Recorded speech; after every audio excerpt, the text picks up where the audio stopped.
कहानी का पूरा आनंद लेने के लिए कहानी के पिछले सभी भागों को ज़रूर देखें। उसका लिंक मैं आपको डिस्क्रिप्शन बॉक्स में दे दूँगी और साथ में कमेंट बॉक्स में पिन भी कर दूँगी, तो आप वहाँ से भी जाकर देख सकते हैं। काव्या ने जब घर आकर दादी से आज ऑफिस में जो भी हुआ वो सब बताया तो दादी बहुत ही ज़्यादा खुश थी।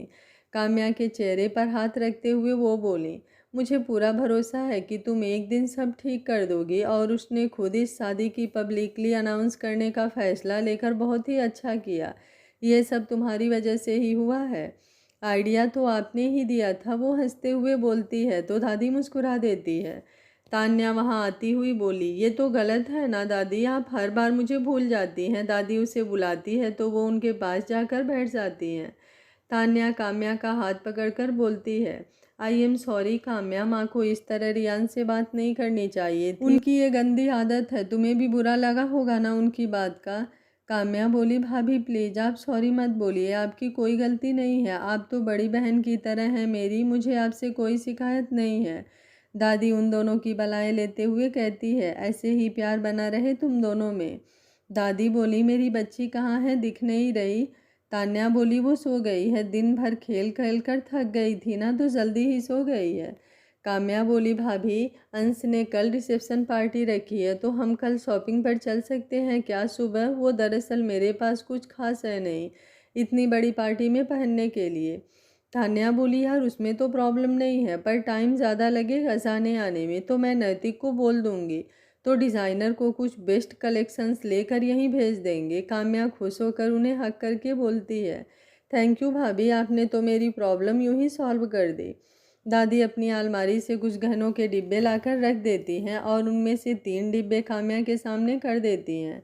2 में डायमंड के नेकलेस थे, एक में कंगन। काम्या हैरानी से उनकी ओर देखती है तो वो बोलती हैं, ये मेरी रिया और तेरी सास ने लिया था जब विदेश गई थी, तो बोलती थी कि अपने अंश की बीवी को दूंगी, लेकिन वो आज है ही नहीं, तो मेरा ही फर्ज बनता है तुझे देने का। कल से पहन लेना, मेरी बहू को बहुत खुशी मिलेगी। दादी की आंखें भर आती है, वो अपने आंसू साफ कर काम्या के हाथ में वो बॉक्सेस रख देती हैं, फिर बचे हुए बॉक्स तान्या को दे देती हैं। उसमें भी नेकलेस और कंगन थे। तान्या और काम्या दोनों ही उन्हें थैंक यू बोलती हैं। काम्या वो सब लाकर कबर्ड में रख देती है। वो जैसे ही पीछे घूमती है, रियांश रूम में ही था। वो अपने बैग को एक और रख सोफे पर सिर पीछे टिका बैठ जाता है। उसकी नज़र काम्या पर नहीं गई थी। काम्या उसे थका देख पानी का गिलास उसके सामने कर देती है। पानी उसकी आवाज़ सुन वो गिलास पकड़ लेता है। पानी पीकर वो टेबल पर गिलास रखते हुए बोलता है, आप किसी को इनवाइट करना चाहें अपने रिलेटिव्स या फ्रेंड को तो इन्फॉर्म कर देना, अभी पापा का नंबर मुझे सेंड कर दीजिए।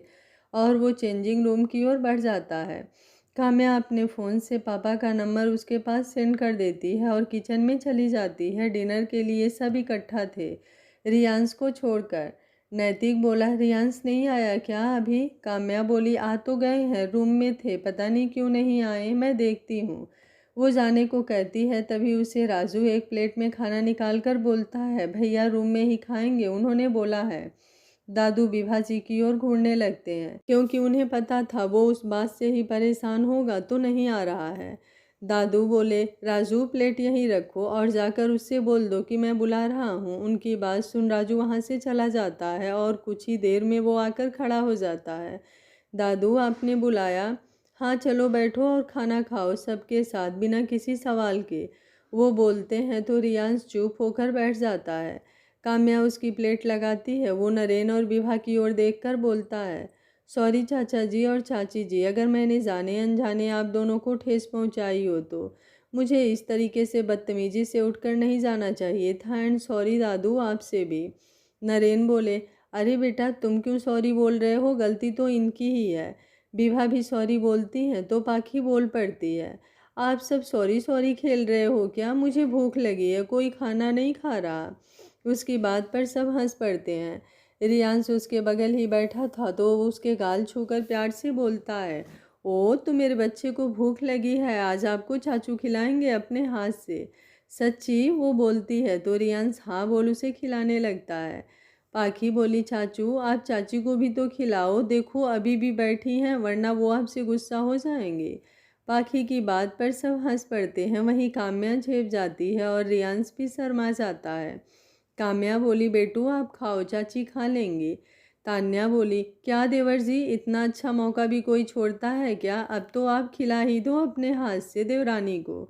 नैतिक उसके मज़े लेते हुए, हाँ सही ही तो बोल रही है तान्या।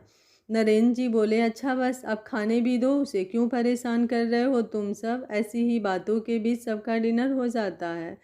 खाने के बाद सब अपने रूम में चले जाते हैं। काम्या भी दादू को दवा देकर सब आती है तो रियांश किसी को फ़ोन मिला रहा था। फ़ोन रिसीव होते ही उधर से आवाज़ आती है, हेलो, नमस्ते पापा, मैं बोल रहा हूँ। अरे रियांश बेटा, आप खुश रहो। और बेटा कैसे हो? मैं अच्छा हूँ पापा, आप और मम्मी? हम भी ठीक हैं बेटा। बस जब से हमारे घर की रौनक गई है कुछ अच्छा ही नहीं लगता, बड़ी याद आती है। वो ठीक तो है ना बेटा? जी वो भी ठीक है। आप लोगों को कल आना है, रिसेप्शन पार्टी रखी है सबको शादी के बारे में बताने के लिए। अगर आप आएंगे तो मुझे बहुत अच्छा लगेगा। तो प्लीज़ पापा, आप और मम्मी, हम ज़रूर आएंगे बेटा अपने बच्चों को आशीर्वाद देने। उनकी बात सुन वो खुश हो जाता है। थैंक यू पापा। पापा को थैंक यू नहीं बोलते बच्चा। जी आगे से ध्यान रखूँगा। काम्या उसके बगल आकर खड़ी हो जाती है तो वो फ़ोन उसकी ओर बढ़ा देता है। वो भी पापा से बात करती है। फिर वो आयशा को भी कॉल करके बताता है और अथर्व को भी मैसेज कर देता है। रेडी होकर सब होटल पहुंच जाते हैं जहां पार्टी होनी थी। इस सब का जिम्मा अमन को मिला था और उसने बखूबी अरेंजमेंट भी कराई थी। रिपोर्टर्स भी इंतज़ार में थे कि कब उन्हें मिसेज राठौर की एक झलक देखने को मिले। सारे मेहमान आ चुके थे। कुछ ही देर में रियांश और काम्या भी आ जाते हैं। जैसे ही उनकी गाड़ी रुकती है भीड़ इकट्ठा हो जाती है। रियांश अमन को इशारा करता है तो वो बॉडीगार्ड्स आकर उन्हें सेफली अंदर पहुंचाते हैं जहां पूरी फैमिली पहले से ही मौजूद थी और उसके बिजनेस पार्टनर्स भी अपनी अपनी बीबी के साथ, तो कुछ सिंगल ही आए थे। काम्या और रियांश एकदम परफेक्ट कपल लग रहे थे। आज काम्या को इतनी भीड़ और इतने रिपोर्टर्स के बीच घबराहट हो रही थी तो उसने रियांश का हाथ पकड़ रखा था। रियांश उसका हाथ पकड़कर स्टेज पर बढ़ जाता है और माइक हाथ में लेकर खड़ा हो जाता है। स्पॉटलाइट उन दोनों पर ही थी। Thanks to all of you कि आप सब यहाँ आए। मैं आपको किसी खास से मिलाना चाहता हूँ जो कम समय में ही मेरी फैमिली का एक खास हिस्सा बन चुकी हैं। Meet my life partner, my wife Mrs Kavya Riyansh Singh Rathore. उसके इतना बोलते ही तालियों की गड़गड़ाहट पूरे हाल में गूंज जाती है। रियांश के मुंह से अपना पूरा नाम सुन काम्या को बहुत खुशी होती है। सबसे पहले दादू दादी वहां जाकर उन्हें आशीर्वाद देते हैं। राजवीर और जानकी जी तो उन दोनों को साथ देख फूले नहीं समा रहे थे। वो भी आकर एक गिफ्ट दे विश करते हैं। ऐसे ही एक एक करके सब उन्हें कांग्रेचुलेटर करते हैं। उन दोनों का फोटो शूट भी होता है। इन दोनों की जोड़ी आज साथ में कहर ढा रही थी। वहीं नताशा भी आई थी। आज उसका रियांश को अपना बनाने का सपना टूट चुका था। सब लड़कियां तो यही सोच रही थी कि काश काम्या की जगह वो होती। फोटो शूट के टाइम ही आयशा और अर्श भी आ जाते हैं। अर्श रियांश के गले मिल उसे कांग्रेचुलेशंस बोलता है। वहीं आयशा भी काम्या और उसे साथ देख बहुत खुश थे। रियांश, ये तूने बहुत अच्छा किया आज पार्टी करके, आयशा बोलती है। अर्श बोला, हाँ तुम्हें तो बस बहाना चाहिए पार्टी और शॉपिंग का। आयशा उसे घूरने लगती है तो रियांश बोलता है, ये तुम दोनों का कब बंद होगा? उसकी बात पर दोनों ही हंस देते हैं। खुद तो कुछ बोलते नहीं, कोई बात भी करे तो प्रॉब्लम, काम्या मन में बोलती है। वैसे आज तुम दोनों ना मेड फॉर ईच अदर एकदम परफेक्ट लग रहे हो, ऐसा बोलती है तो काम्या मुस्कुरा देती है। यूवी और अनिका भी आ रहे हैं क्या? अर्श पूछता है। तब तक उन्हें अथर्व की आवाज़ आती है। याद किया, हम आ गए। सबकी नज़र उस ओर चली जाती है। यह अथर्व हंसता हुआ आकर रियांश के गले लग जाता है। फिर काम्या की ओर हाथ बढ़ाकर, कांग्रेचुलेसन भाभी जी। काम्या भी हाथ मिलाकर थैंक्स बोलती है। वैसे आप मुझे जानती नहीं होंगी ना, वो बोलता है तो काम्या इनकार में सिर हिलाती है। मुझे पता था ये गधा मुझे भूल जाएगा इंट्रोड्यूस कराना। रियांश बोला, इज्जत का कबाड़ा मत कर साले, और ये बता नवी अनिका कहाँ है? आज फिर से उसके दिल में उसकी झलक पाने की ख्वाहिश उठी थी। एक बार वो उसे देखना चाहता था अपनी नज़रों के सामने। सॉरी यार, पर उसे कुछ बहुत ज़रूरी काम था इसलिए नहीं आई, बाद में ज़रूर आएगी, अथर्व बोलता है तो रियांश कुछ नहीं बोल पाता। हाँ, शायद अब तुम्हें देखने का भी हक खो चुका हूँ, वो मन में बोलता है। आयशा बोली, काम्या ये अथर्व है, हमारा यूवी कॉलेज फ्रेंड है, हम सब। आयशा बताती है तो काम्या मुस्कुरा देती है। वो सब बात ही कर रहे थे कि एक रेड रोजेस का बुके काम्या के सामने होता है। कोई शख्स अपने चेहरे पर किए खड़ा था। काम्या खुश होकर बोलती है, आरू। तो आरव उसे अपने सामने से हटाकर बोलता है, तू हर बार चांस आती है ना।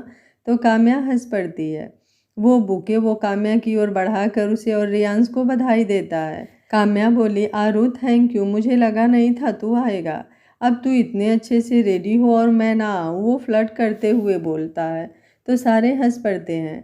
रियांश उनके पास से हटकर दूसरे मेहमानों के पास चला जाता है। संजू भी आ जाती है और काम्या के गले लगकर बोलती है, आज तो तू सच में जहर लग रही है मेरी जान। आरव बोला, तो खाकर मर जा। संजू उसकी पीठ पर एक मुक्का जमा देती है तो उसका मुंह बन जाता है। संजू बोली, जिनसे मिलने आई हूँ वो कहाँ है मेरे जीजू। काम्या जिधर रियांश था वहाँ इशारा करती है, मैं मिलकर आती हूँ। वो जाने लगती है तो आरव उसका हाथ पकड़ लेता है, अभी आ जाएंगे, ऐसे मत जा किसी को डिस्टर्ब करने।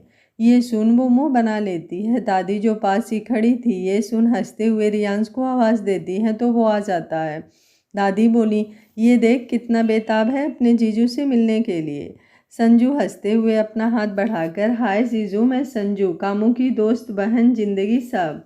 रियांश मुस्कुराकर हाथ मिला लेता है। वैसे आप मुस्कुराते हुए बहुत क्यूट लगते हैं, कामू बोलती थी, आज देख भी लिया। वो बोलती है तो काम्या उसके हाथ में नखून गड़ा चुप रहने का इशारा करती है। रियांश एक नज़र काम्या पर डालता है तो वो नज़रें नीचे कर लेती है। इधर जब यथर्व को आयशा की प्रेगनेंसी के बारे में पता चलता है तो वो बहुत खुश होता है। आयशा के सिर पर हाथ रख वो प्यार से बोलता है, बस अब जल्दी से इस छोटे बेबी आ जाए, मैं बहुत खुश हूँ आंसू, अपना ध्यान रखना और बेबी का भी इस बार। आयशा हाँ में सर हिलाती है। पाखी दौड़ती हुई अर्श के पास आ जाती है तो अर्श उसे गोद में उठा लेता है और बोलता है, कैसा है मेरा बच्चा। बहुत अच्छा चाचू, पाखी बोलती है। रियांश सिगरेट का कश लेते हुए अपने हाथ में पकड़े कागज़ को दूसरे हाथ में मरोड़ रहा था। उसके हाथ में स्विट्जरलैंड की हनीमून टिकट्स थी जो यथर्व ने उसे कल पार्टी में दी थी और बोला था कि अनिका ने ही ये दिया है। हाथ में ली हुई टिकट्स को उसने लाइटर से आग लगा दी और चलते हुए देखने लगा। ठीक इसी तरह उसकी ज़िंदगी भी थी जिसमें वो टिकट्स की तरह वो भी तो जल ही रहा था अंदर से। स्विट्जरलैंड, ये तुम्हें अब भी याद था, पर ये नहीं जानना चाहा कि मैं किसके साथ जाना चाहता था। वो खुद की किस्मत पर एक बार फिर हंसते हुए बोला, नवी यार, बार बार क्यों पुरानी बातें याद दिलाती हो। जब नहीं हो मेरी किस्मत में तो क्यों चाहकर भी भूल नहीं पाता तुम्हारे साथ बिताए पल। आई नो अब तुम सिर्फ यूवी की हो, मेरे दोस्त की, जो दोस्त के बढ़कर है मेरे लिए। मैं क्या करूं, नहीं एक्सेप्ट कर पा रहा अभी इस रिश्ते को। वो खुद से बोल रहा था। काम्या जब रूम में आई तो सिगरेट का धुआं पूरे रूम में फैला हुआ था क्योंकि उसने 2-4 सिगरेट पहले ही ख़त्म कर लिए थे और अब एक उसके हाथ में थी। खांसते हुए वो उसके पास जाकर खड़ी हो गई और उसके हाथ से सिगरेट लेते हुए बोली, आपको पता तो होगा कि ये सब सेहत के लिए अच्छा नहीं है, तो क्यों पी रहे हैं। रियांश का काम्या का ये रिएक्शन बिल्कुल भी पसंद नहीं आया। वो पहले से ही परेशान था तो उसे गुस्सा आ गया और काम्या को कंधे से पकड़ते हुए गुस्से से बोला, हाउ डेयर यू, हिम्मत कैसे हुई आपकी मेरे साथ से वो छीनने की। मुझ पर अपनी डॉक्टरी झाड़ने की कोशिश ना करिए तो बेहतर है। सबके सामने वाइफ बोल दिया तो हवा में उड़ रही हैं, ज़मीन पर आ जाइए और अपने दायरे में रहिए, समझिए आप। नहीं है कोई जगह आपकी मेरी ज़िंदगी में और ना ही कभी हो सकती है। तो आइंदा से मेरे मामले में टांग अड़ाने की कोशिश भी मत कीजिएगा। इतने दिन से कुछ नहीं बोल रहा तो आपकी मनमानी बढ़ गई है। ये रिश्ता सिर्फ बोझ है मेरे लिए, सिर्फ बोझ। काम्या को अचानक ही झकझोरते हुए कहा और गुस्से से उसे छोड़ टेरिस पर चला गया। काम्या को कुछ समझ नहीं आया, उसको सिर्फ एक ही लाइन बार बार सुनाई दे रही थी, बोझ है ये रिश्ता मेरे लिए, सिर्फ बोझ। वो रोते हुए ज़मीन पर बैठ गई। आज पहली बार उसने इस रिश्ते के बारे में रियांश क्या सोचता है ये सुना था। क्यों कान्हाजी क्यों, मैंने तो इस रिश्ते का पूरा मान रखा, इसे दिल से निभाने की कोशिश भी कर रही थी। ये सोचकर कि आपने मेरी ज़िंदगी में इन्हें दिया है तो कुछ सोच कर ही तो दिया होगा और आज ये बोल रहे हैं कि मैं बोझ हूँ, हमारा रिश्ता बोझ है। शादी क्या ऐसा बंधन होता है कान्हा जी? वो रोते हुए बोली और सुबकते हुए फर्श पर ही जाने कब लेट कर रोते हुए सो गई। इधर रियांश को कुछ समझ नहीं आ रहा था। उसने पंचिंग बैग पर इतने मुक्के बरसाए थे कि वो भी अब फट चुका था। एक बार जोर की आवाज़ से वो चीखा और अपने हाथ में पहने रिंग को निकाल कर एक और फेंक दिया। सुबह के समय सूरज की हल्की धूप जब काम्या के चेहरे पर पड़ी तो उसकी आंखें खुली। खुद को नीचे देख कल रात की बातें एक बार फिर जहन में ताज़ा हो गई। एक बार फिर उसकी आंखें आंसुओं से भीग चुकी थी। वो अपने कपड़े लेकर बाथरूम में चली गई। रियांश जब रूम में आया तो वो नहीं दिखी। ये देख उसने चैन की सांस ली और कबर्ड से अपने कपड़े निकाल कर दूसरे रूम में चला गया। काम्या जब किचन में रेडी होकर आई तो चाची जी वहाँ पहले से थी। ये भी कोई समय है उठने का? बेचारा रियांश बिना कुछ खाए ही चला गया। विभाजी की आवाज़ उसके कानों में पड़ी, लेकिन उसने कोई जवाब नहीं दिया। तो विभाजी मुंह टेढ़ा करते हुए अपने मन में बोली, जरूर आज कुछ चटपटा हुआ है इनके बीच, अब आएगा मज़ा। जब इस चिंगारी को मैं आग का रूप दूंगी। और किचन से बाहर निकल गई। चाची मुझे मिल्क शेक दे दो ना, भूखू लगा है, पाखी उसके पास आकर बोली। तो काम्या ने दूध एक गिलास में गर्म करके डाला, फिर पाखी को वहीं स्लैब पर बिठाकर उसे पकड़ा दिया। पाखी मुंह में लगाने लगी तो वो बोल पड़ी, बेटू ऐसे नहीं, गर्म है अभी, थोड़ा ठंडा हो जाने दो तब पीना। उसके ये कहते ही पाखी खिलखिलाकर बोली, आप तो बिल्कुल चाचू के जैसे डरते हो कि मैं जल ना जाऊं। रियांश के बारे में सुन वो शांत हो गई और कुछ ना बोलकर सारा काम खत्म करके हॉस्पिटल के लिए निकल गई। खुद से ही इतना उलझी थी कि आज दादू को भी चेकअप के लिए ले जाना था, यही भूल गई। हॉस्पिटल में वो आज उदास थी। सबने पूछा भी पर कुछ नहीं बताया उसने। वो अपने केबिन में बैठी थी कि घर से तान्या की कॉल आई, दादू के चेकअप का पूछने के लिए। सॉरी भाभी, मेरे दिमाग से निकल गया था, प्लीज़ आपको टाइम हो तो आप आ जाइए साथ या किसी को भेज दीजिए। ठीक है मैं आ जाती हूँ, तान्या ने कहा। इधर ऑफिस में रियांश को अब खुद पर गुस्सा आ रहा था कि उसने ऐसे कैसे काम्या से बोल दिया, लेकिन दिमाग बोल रहा था कि उसने बिल्कुल सही किया। वही दिल इस बात की गवाही नहीं दे रहा था। वो एकदम कंफ्यूज हो चुका था। शाम को जब रियांश घर आया तो काम्या भी आ चुकी थी, लेकिन ना तो आज वो रोज की तरह रूम में गई और ना ही उसकी तरफ देखा भी। वरना तो शादी को 1 महीने पूरे होने को आए थे, ऐसा व्यवहार कभी नहीं था उसका। 1-2 दिन अब इस बात को बीत चुके थे। आज जब रियांश लाइब्रेरी में बैठा था तो विभाजी उसके पास आई। चाची आप, कोई काम था तो मुझे बुला लिया होता, वो उन्हें देखकर बोला। विभाजी बोली, अरे बेटा बस ऐसे ही आ गई, मैं आ नहीं सकती क्या? तूने भी मुझे माफ़ नहीं किया अभी तक। रियांश बोला, चाची आप कैसी बातें कर रही हैं, मैं आपसे नाराज़ ही कब था? विभाजी बोली, मुझे पता था तू दिल का बहुत अच्छा है, इसलिए कभी किसी को कुछ नहीं बोलता। देख बेटा बुरा मत मानना, लेकिन तेरी पत्नी दिन ब दिन लापरवाह होती जा रही है। बाबूजी को कभी चेकअप के लिए ले जाना भूल जाती है तो कभी दवा देना। अगर जिम्मेदारी नहीं संभालती तो मुझे या तान्या को ही बोल दे। वैसे भी इस उम्र में बाबूजी का ख्याल रखना बहुत ज़रूरी है। और तो और जब मैं कुछ बोलती हूँ तो उल्टा जवाब देने लग जाती है, जो तूने भी कभी नहीं दिया। वो घड़ियालू आंसू बहाते हुए बोली। ये सब सुन रियांश के चेहरे के भाव बदल गए। वो अपना सिर नीचा करते हुए बोला, आई एम सॉरी चाची कि उसने आपके साथ ऐसा बिहेव किया, पर आई प्रॉमिस आगे से ऐसा नहीं होगा। कुछ देर बाद वो उठकर चली गई तो रियांश ने अपनी आंखें बंद की और कुछ सोचने लगा। फिर वो बाहर आ गया।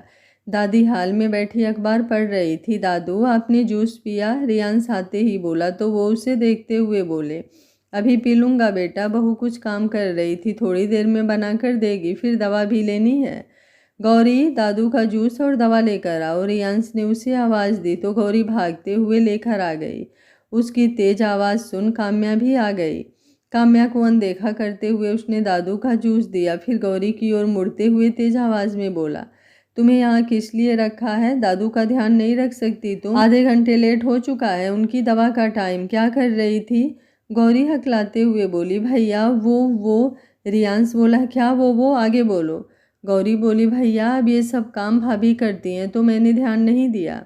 रियांश बोला, हाँ तो तुम लापरवाह हो गई। कान खोल कर सुन लो, आज के बाद दादू का सारा काम तुम करोगी, किसी के भरोसे नहीं छोड़ना। और अगर ना हो तो मुझसे बोल सकती हो, मैं नर्स रख लूँगा या खुद कर सकता हूँ। गौरी ने डरते हुए हाँ में सिर हिलाया और चली गई। वहीं काम्या की आंखों में फिर नमी आ गई। उसे पता था कि रियांश उसे ही इनडायरेक्ट बोल रहा है।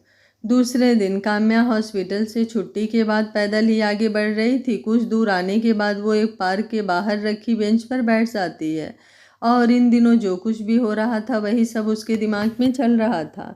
अंधेरा हो गया था तो बहुत कम ही लोग उस रास्ते पर जा रहे थे। काम्या को कुछ भी ध्यान नहीं था कि बैठे बैठे कितना समय हो चुका है। वो अपने ही अंतर्द्वंद से लड़ रही थी। तभी कुछ लड़कों के हंसने की आवाज़ उसे सुनाई पड़ती है तो वो अपनी दुनिया से बाहर आती है। वो सामने देखती है तो 2-3 गुंडे टाइप लड़के खड़े थे। उनके पास से शराब की दुर्गंध भी आ रही थी। अपने सामने उन्हें देख एक पल को तो वो कांप सी जाती है। वो उठकर जैसे ही खड़ी होती है, एक लड़का हंसते हुए दूसरे से बोलता है, वाह भाई क्या माल है ना, आज बहुत दिन बाद कोई मिली है। दूसरा बोला, हाँ बात तो तेरी सही है, देख इसके होठ गुलाबी गाल, आज तो मज़ा ही आ जाएगा। काम्या गुस्से से बोली, ये क्या बकवास कर रहे हैं आप लोग, तमीज़ नहीं है, किसी लड़की को ऐसे देख उल्टे सीधे कमेंट कर रहे हैं। पहला बोला, अरे मेरी जान तमीज़ तो बहुत है, आज तुम्हें भी पता चल जाएगी हमारी तमीज़। बोल वो सब तेज़ी से हंसने लगते हैं तो काम्या को पसीना आ जाता है। वो जैसे ही आगे बढ़ने को होती है दूसरा लड़का उसे धक्का दे देता है और वो बेंच पर ही गिर जाती है। काम्या आंखें बंद करके हकलाते हुए बोली, प्लीज़ मुझे छोड़ दीजिए, कोई है, हेल्प हेल्प। वो चिल्लाती है तो सब हंसने लगते हैं और एक लड़का जैसे ही उस पर झुकता है काम्या उसे एक लात मार देती है।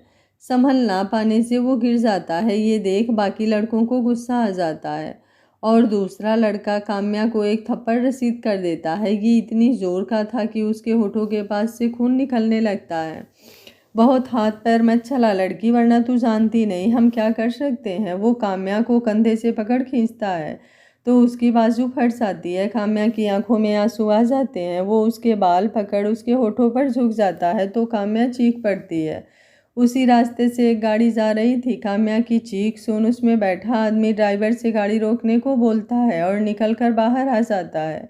वो लड़का काम्या के होठों को छू भी पाता कि कोई उसे पकड़कर पीछे खींच एक मुक्का उसके मुंह पर जड़ देता है। कौन है बे, ज़्यादा हीरोगिरी दिखा रहा है, दूसरा लड़का बोला। दूसरा लड़का ये बोल जैसे ही उस आदमी पर एक लात मारने को होता है वो पहले को धक्का देकर उसे कूटने लगता है। जो लड़का काम्या पर झुका था उसकी हड्डियों के टूटने की आवाज़ से काम्या, जो आंखें बंद किए अभी भी डर से खड़ी थी, झट से आंखें खोल देती है तो वो सारे ज़मीन पर पड़े थे और वो आदमी उन पर भी लात गुस्से बरसा रहा था। उसकी आंखें गुस्से से लाल हो चुकी थी। काम्या बस इतना ही बोल पाती है, अंश। उसकी आवाज़ पर रियांश उन्हें एक लात मारकर छोड़ देता है और खड़ा हो जाता है। काम्या उसे देखते ही दौड़कर उसे सीने से लग उस पर अपनी पकड़ मजबूत करके खड़ी हो जाती है। उसके इस स्टंट से रियांश हक्का बक्का रह जाता है। उसके हाथ हवा में ही थे। काम्या अभी भी कांप रही थी। रियांश उसकी हालत देख उसे अलग नहीं करता। काम्या से आंसू उसके शर्ट को भिगो रहे थे। कुछ देर ऐसे ही रहने पर भी जब वो शांत नहीं होती तो रियांश उसके बालों में हाथ फेर कर बोलता है, कुछ नहीं हुआ, चुप हो जाइए, प्लीज़ डोंट क्राई। उसकी बात सुन वो सिसक उठती है। आप नहीं आए होते तो मेरे साथ उन्होंने मुझे गंदे। वो रोते हुए अटक अटक कर बोल रही थी। वो बहुत ज़्यादा डर गई थी और उसकी बात सुन रियांश को बहुत दुख होता है और गुस्सा भी आ रहा था। वो उसकी पीठ पर अपने हाथ रख उसे खुद से एकदम चिपका लेता है। कुछ मत सोचो बच्चा, बस अब मैं हूँ ना आपके पास, वो बोलता है। तभी उसकी नज़र काम्या के कपड़ों पर पड़ती है जो फट गए थे एक दो जगह से और उसका गोरा बदन कंधे और बाजू पर साफ दिख रहा था। तो वो आंखें बंद कर उसे गोद में उठाकर गाड़ी में बैठा देता है। फिर खुद भी पीछे उसके बगल में बैठकर अपना कोट उठाकर उसके ऊपर डाल देता है। इसे पहन लीजिए, वो आपके कपड़े, वो हिचकते हुए बोलता है। तो काम्या की नज़र अपने आप पर जाती है। वो जल्दी से कोट पहन लेती है। अभी भी वो रियांश के एकदम करीब बैठी थी। अब वो कुछ हद तक संभल चुकी थी। जैसे ही उसे ख्याल आता है कि उसने रियांश का हाथ अभी भी पकड़ा है वो झट से उसका हाथ छोड़ दूर खिसक कर बैठ जाती है। उसके अचानक झटके से ऐसा करने पर रियांश उसे देखने लगता है। फिर कुछ ना बोलकर नज़रें फेर लेता है। ड्राइवर, फार्म हाउस को गाड़ी मोड़ लो, रियांश ड्राइवर से बोलता है तो काम्या उसे ही देखने लगती है। इस हाल में घर जाएंगे तो अच्छा नहीं लगेगा और फिर सब हजार सवाल पूछेंगे। वो उस पर अपनी निगाहें पाकर जवाब देता है तो वो कुछ नहीं बोलती। कुछ देर बाद वो फार्म हाउस पर पहुंच जाते हैं। बाहर खड़े गार्ड्स गेट खोलते हैं तो गाड़ी अंदर चली जाती है। रियांश गाड़ी का गेट खोल निकल जाता है, लेकिन काव्या अभी भी बैठी थी। बहुत सारे गार्ड्स ब्लैक टी शर्ट और जीन्स में खड़े थे और अपनी हालत देख उसे बहुत ही असहज महसूस हो रहा था। कुछ देर तक जब वो बाहर नहीं आती तो रियांश उसकी साइड का गेट खोल देता है। बाहर आइए, वो बोलता है तो वो अपनी नज़रें झुकाकर उसके कोट को अपनी बॉडी से चिपका लेती है और सिमट जाती है। तो रियांश को समझ आ जाता है कि वो क्या सोच रही है।